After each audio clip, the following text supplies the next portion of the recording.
Bom, de alguma forma, ela pode ser boa porque a partir do momento que eu sinto aquele frio na barriga, me preparo para alguma situação, que eu preciso me dar bem, que eu preciso me sair bem, seja para uma entrevista de emprego, seja para uma conversa num relacionamento, seja para estar com os meus amigos numa conversa importante. Eu costumo dizer aqui no consultório que a partir do momento que você tem um frio na barriga, porque está pensando em como vai ser melhor agir durante uma situação, isso para mim representa a responsabilidade. E eu vejo isso como uma qualidade. Então, por isso, às vezes é bom a gente ter aquele nível de ansiedade adequado para que a gente se prepare para vivenciar ou para reagir a alguma situação específica que seja importante. E falando em nível de ansiedade, a gente sabe que existe esse nível de ansiedade natural ao ser humano, que é esse do instinto da gente se preparar para vivenciar uma situação específica, mas também existem níveis que nos levam à desestrutura, quando a pessoa sente ansiedade de uma forma a ponto de se desequilibrar emocionalmente, a ponto de se desestruturar diante de uma situação, seja com um comportamento agressivo, seja com um desmaio, seja com um tremor na voz, um tremor nas mãos, um tremor nas pernas, né?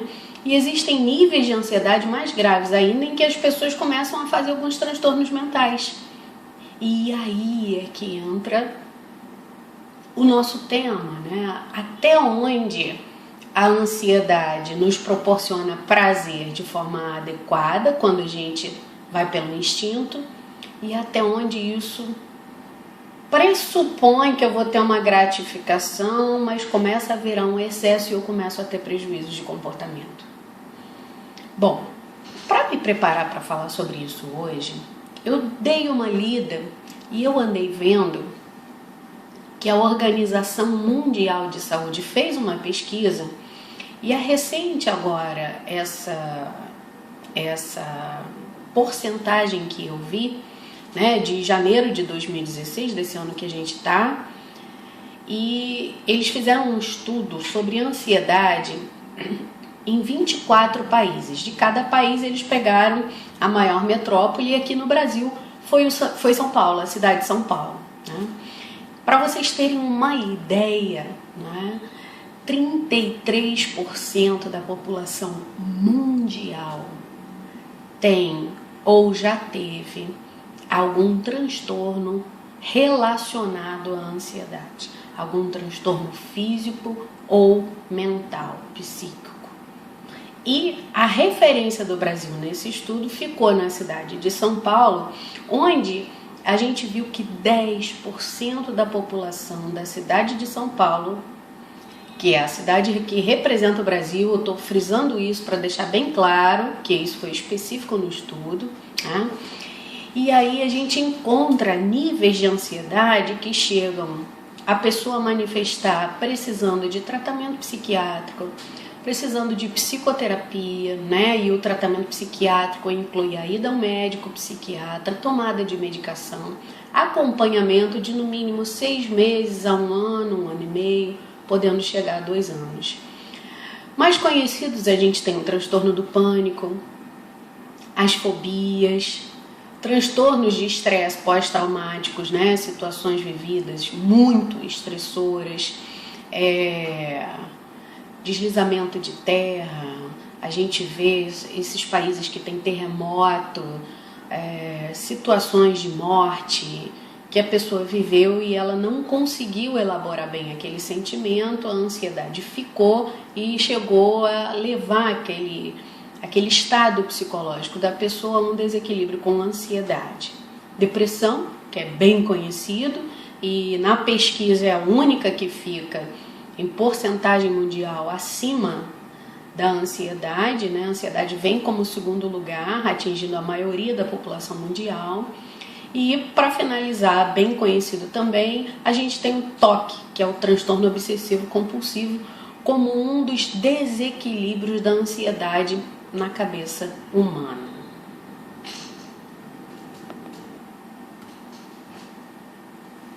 Agora eu vou definir para você compulsão, já que o nosso tema é ansiedade e prazer, a suposta gratificação emocional no comportamento compulsivo, né?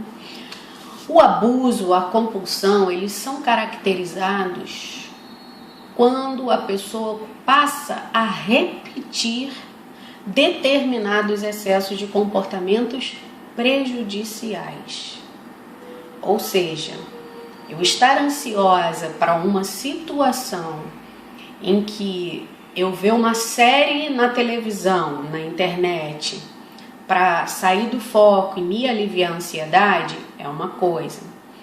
Eu não comprar um sapato para mim, eu não ir jogar com um amigo, e no momento que eu estou ansiosa, eu comprar alguma coisa para mim como uma compensação, ou comer algo legal, ou ir encontrar com esse amigo, essa amiga que eu não vejo há muito tempo, para dar uma espairecida, para dar uma relaxada, é um comportamento considerado equilibrado. Agora, a partir do momento que para lidar com a minha ansiedade, com a minha dificuldade emocional, com as emoções que eu estou tendo com frequência, eu passo a beber para enfrentar a situação, bebida alcoólica, né? E passo a beber com frequência, a ponto de me embriagar, de cometer abuso, que é o que a gente chama, né? Abuso de uso da substância. A partir do momento que eu passo a só assistir séries para fugir daquele compromisso que eu tô com medo de encarar, de vivenciar, a partir do momento que eu saio para resolver aquela situação, me dá ansiedade, o frio na barriga, o suor nas mãos, o tremor, e eu começo a comprar em vez de resolver o meu problema, ou eu passo só a jogar em vez de estudar, em vez de me preparar para aquela prova, né? Aí já começa a aparecer o desequilíbrio no meu comportamento. E isso passa a ser prejudicial, porque muitas vezes essa sensação, né? E aí vem a suposta gratificação do nosso tema.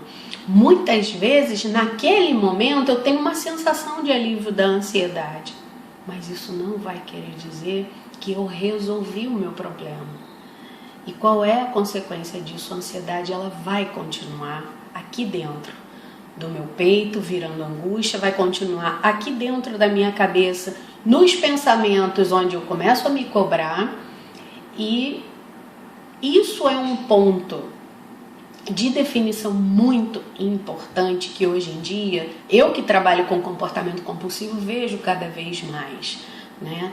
As pessoas se perdendo em compra, jogo, sexo, internet, abuso de substâncias, seja bebida alcoólica, cigarro, drogas ilícitas, né? Como que as pessoas cada vez mais estão fugindo dos sentimentos, como que está cada vez mais difícil a gente lidar com tanto estímulo, né? A gente tem estímulo visual, a gente tem estímulo no celular o tempo inteiro, a gente tem vários tipos de estímulo, dependendo do tipo de trabalho que a pessoa atua, né? De função que ela tem. Então é telefone, é computador, é internet, equipe, amigos, e isso, rede social, e isso o dia inteiro, o tempo inteiro.